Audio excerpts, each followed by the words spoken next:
Welcome to English one. Dear students, I hope you are doing well. आज के lecture में हम सबसे पहले यूनिट नंबर 41 क्वेश्चंस के बारे में लर्न करेंगे कि क्वेश्चंस कैसे बनते हैं और उनका मीनिंग क्या होता है, या प्रेजेंट या पास्ट में हम क्वेश्चंस कैसे बना सकते हैं। In questions we usually put the subject after the first word. आमतौर पर जब हम क्वेश्चंस की बात करते हैं तो हम फर्स्ट वर्ब के बाद सब्जेक्ट को लाते हैं और क्वेश्चन को बनाते हैं। जैसे will Tom be here tomorrow. अब यहाँ पर आप देख सकते हैं टॉम सब्जेक्ट है और विल जो कि यहाँ पर एक फर्स्ट वर्ब का काम कर रहा है, उसके फ़ौरन बाद हमने सब्जेक्ट बुलाया है क्वेश्चन बनाने के लिए। इसी तरह have you been working hard. अब यहाँ पर यू सब्जेक्ट है और हैव फर्स्ट वर्ब है इस सेंटेंस में। अगर से नॉर्मली हम इसको हेल्पिंग वर्ब कहते हैं, लेकिन इस सेंटेंस में ये फर्स्ट वर्ब है, तो उसके फ़ौरन बाद हम यू को लेके आए जो कि सब्जेक्ट है और हमने अपना क्वेश्चन बनाया। इसी तरह when was the house build. अब यहाँ पर हाउस सब्जेक्ट है और वाज यहाँ पर पहला वर्ब है, तो उसके फ़ौरन बाद हम सब्जेक्ट को लाए। आपने 3 एग्जाम्पल्स में देखा कि हमने सब्जेक्ट को आफ्टर द फर्स्ट वर्ब लाया and we have some questions. In present simple questions we use do or does. Present simple में जब हम questions बनाते हैं उसके लिए हम जिन helping verbs का इस्तेमाल करते हैं वो do या does है। जैसे do you live near here, क्या आप यहाँ करीब में रहते हैं, तो हमने do को question बनाने के लिए इस्तेमाल किया।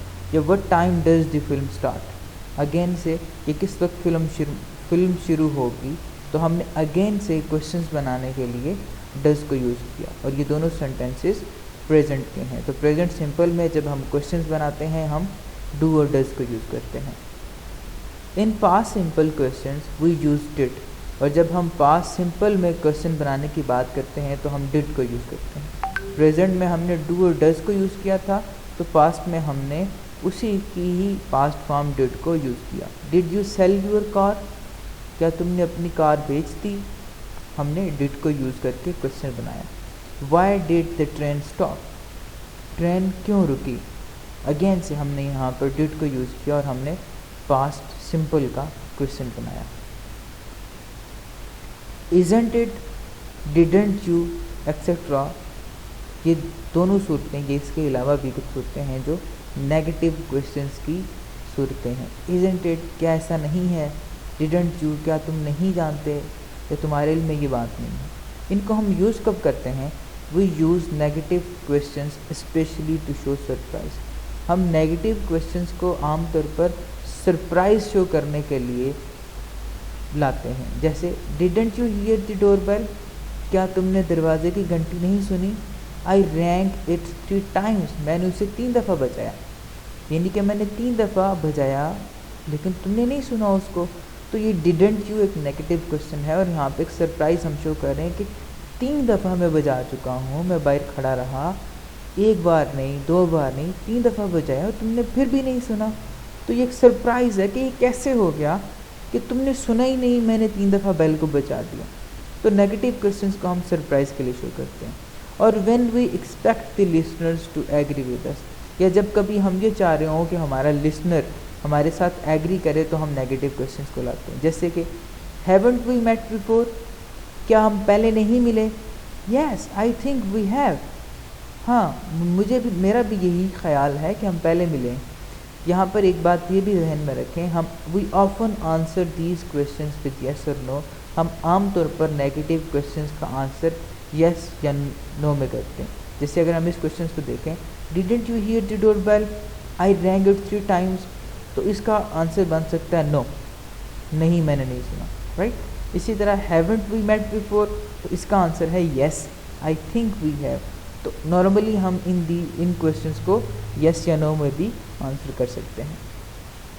Axillary verbs, an auxiliary verb और a helping verb as it is also called is used with a main verb to help express the main verb's tense, mood और voice.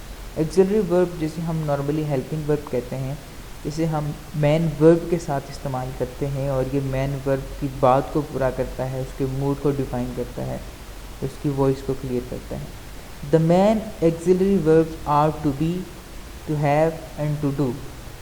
These are the main auxiliary verbs, they appear in the following form. To be को हम कैसे इस्तेमाल करते हैं? Am, is, और past में was verb, या बीइंग, बीन, या विल बी फ्यूचर में हम इसको टू बी को ऐसे यूज़ करते हैं। टू हैव को कैसे यूज़ करते हैं?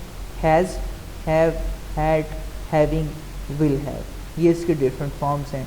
पहली दो फॉर्म इसकी प्रेजेंट में यूज़ होती हैं, हैड को हम पास्ट में यूज़ करते हैं, हैविंग एक अलग मीनिंग रखता है, और विल हैव हम फ्यूचर में यूज़ करते हैं। थर्ड है टू डू, और टू डू को हम does, do, did and will do in 4 different conditions में हम यूज़ करते हैं। तो एक्सिलरी वर्ब क्या करते हैं? ये मेन वर्ब के साथ आकर मेन वर्ब के मीनिंग को क्लियर करते हैं। You can use an auxiliary verb when you don't want to repeat something. आप कब एक्सिलरी वर्ब को यूज़ करते हैं? कि जब आप कोई चीज़ रिपीट नहीं करना चाहते। जैसे देखें, have you locked the door? क्या तुमने दरवाजे को बंद कर दिया? यस, हैव, हाँ कर दिया।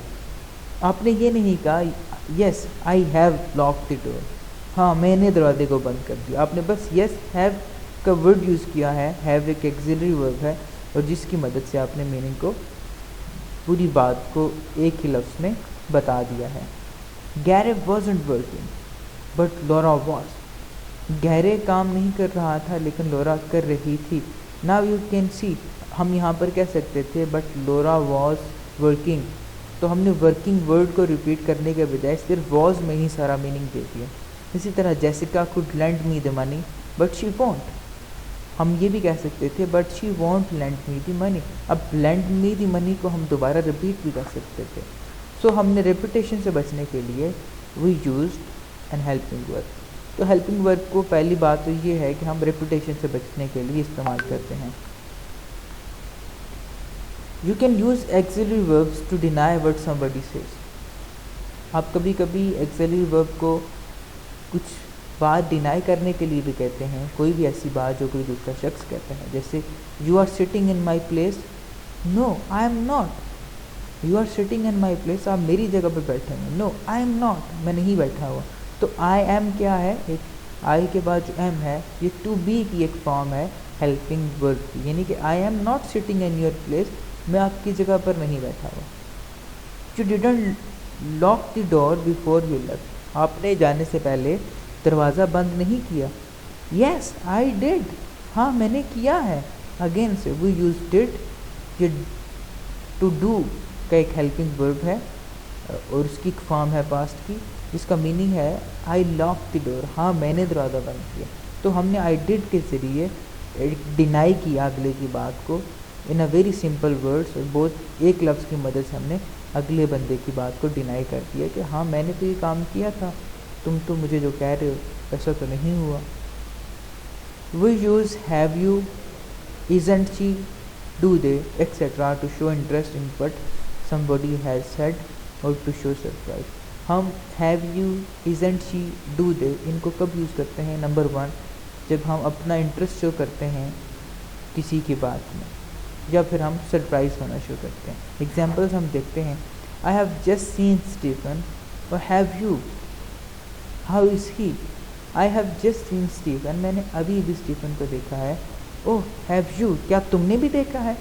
ओह हैव यू को जो हम यहाँ पे यूज़ कर रहे हैं, ये हम थोड़ा सरप्राइज़ के लिए शो कर रहे हैं कि मैंने देखा है, क्या तुमने भी देखा है? नेक्स्ट एग्जाम्पल हम देखते हैं, लिसा इज़ंट वेरी वेल टुडे, लिसा आज ठीक नहीं है। ओह इज़ंट शी, क्या वो ठीक नहीं है? What's wrong with her? अब ये जो इज़ंट शी है, इज़ंट शी को हम अगले बंदे की बात में इंटरेस्ट शो करने के लिए यूज़ कर रहे हैं कि वो क्यों ठीक नहीं है, मुझे भी बताओ, मुझे भी उसका ख्याल है। तो ये आपकी फीलिंग है जो आप उसकी तरफ जिसका इजहार कर रहे हैं इज़ंट शी की मदद से। It rained every day during our holiday, did it? What a shame. It rained every day during our holiday, हमें जब कभी भी छुट्टी होती है तो बारिश हो जाती है। डिड इट, ऐसे ही होता है। व्हाट अ शेम, ये कितनी अजीब सी बात है। अगेन से एक सरप्राइज़ है कि यार जिस दिन भी हमें छुट्टी होती है उसी दिन ही बारिश हो जाती है। तो what is this shit, right? James and Tania are getting married, और they really? James and Tania are getting married, James और तानिया की शादी हो रही है। अब जब आप कहेंगे ना आर दे रियली, अब ये जो आर दे आप कह रहे हैं, अगेन से आप इंटरेस्ट जो कर रहे हैं उस बात में जो आपके सामने खड़े किसी भी बंदे ने बात की है। आप जानना चाहते हैं कि वो आपकी बात को, अपनी बात को कंप्लीट करे, एक्सप्लेन करे और क्लियर करे बात कि वाकई ऐसा हो रहा है। तो हमने ये जाना कि have you, isn't he and do they को हम कभी किसी की बात में अपना इंटरेस्ट शो करने के लिए यूज़ करते हैं और कभी कभार सरप्राइज़ के लिए हम यूज़ करते हैं। Question tag, normally we use a negative question tag after a positive sentence. आमतौर पर हम किसी नेगेटिव क्वेश्चन टैग को किसी पॉजिटिव सेंटेंस के बाद लाते हैं, जैसे कैट विल बी हेयर सून। अब कैट विल बी हेयर सून एक पॉजिटिव क्वेश्चन है या पॉजिटिव सेंटेंस है, इसके बाद हम वॉन्ट शी ला रहे हैं जो कि एक नेगेटिव क्वेश्चन है। तो हमने पढ़ा यह था कि हम नेगेटिव क्वेश्चन टैग को पॉजिटिव सेंटेंस के बाद लाते हैं। Kate will be here soon, Kate जल्द यहाँ आ जाएगा, यहाँ आ जाएगी। वॉन्ट शी, अब वो नहीं आएगी। तो आप देखें कि आपने पॉजिटिव सेंटेंस के बाद नेगेटिव क्वेश्चन को लाया। There will be a lot of traffic, wasn't there, कि यहाँ there was a lot of traffic, वहाँ बहुत ज़्यादा ट्रैफिक थी। वॉजंट देयर, क्या वहाँ पर ज़्यादा ट्रैफिक नहीं थी। तो आप एक पॉजिटिव सेंटेंस के बाद एक नेगेटिव क्वेश्चन टैग ला रहे हैं। Joy should pass the exam, shouldn't he, Joy को इम्तिहान पास कर लेना चाहिए। शुडंट ही, क्या उसे नहीं पास करना चाहिए। तो हमने तीनों एग्जाम्पल्स में देखा, हम पॉजिटिव सेंटेंस के बाद नेगेटिव क्वेश्चन टैग लेके आए and a positive question tag after a negative sentence, और हम पॉजिटिव क्वेश्चन टैग को नेगेटिव सेंटेंस के बाद लाते हैं। They don't like us, do they? Kate won't be late, will she? You haven't eaten yet, have you? आप देख सकते हैं, they don't like us, do they? The Kate won't be late again से एक नेगेटिव सेंटेंस है। Will she एक positive question tag है। You haven't eaten yet एक नेगेटिव सेंटेंस है। हैव यू एक पॉजिटिव क्वेश्चन है। तो हमने यहाँ पर इन तीन एग्जाम्पल्स में ये देखा कि हम नेगेटिव सेंटेंस के बाद पॉजिटिव क्वेश्चन टैग लेके आए। तो हमेशा से नेगेटिव टैग पॉजिटिव सेंटेंस के बाद आता है और पॉजिटिव क्वेश्चन जो होगा वो नेगेटिव सेंटेंस के बाद आएगा।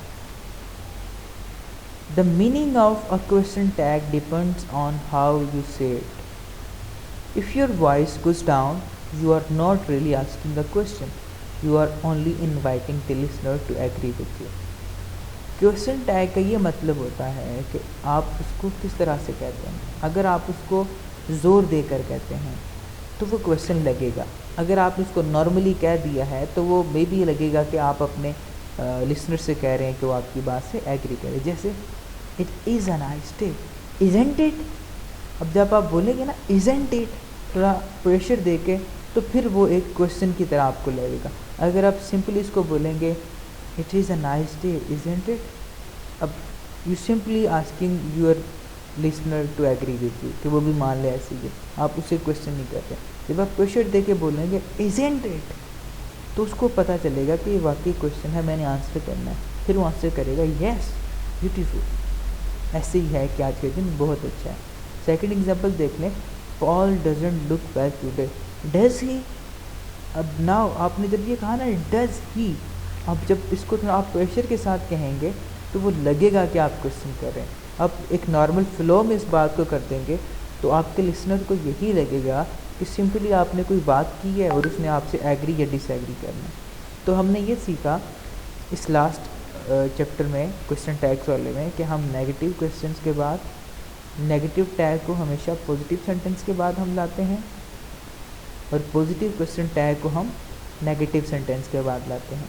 और एंड पे हमने ये जाना कि कोई भी क्वेश्चन टैग का मीनिंग डिपेंड करता है कि आप उसे कहते कैसे हैं। अगर आप उसको प्रेशर दे के बोलेंगे, थोड़ा सा दबाव डालेंगे अपनी आवाज़ में, तो फिर वो क्वेश्चन लगेगा। If your voice goes down, you are not really asking a question, you are only inviting. अगर आपने एक नॉर्मल फ्लो में आहिस्ता से बात कह दी है तो लगेगा कि आप शायद इन्वाइट कर रहे हैं।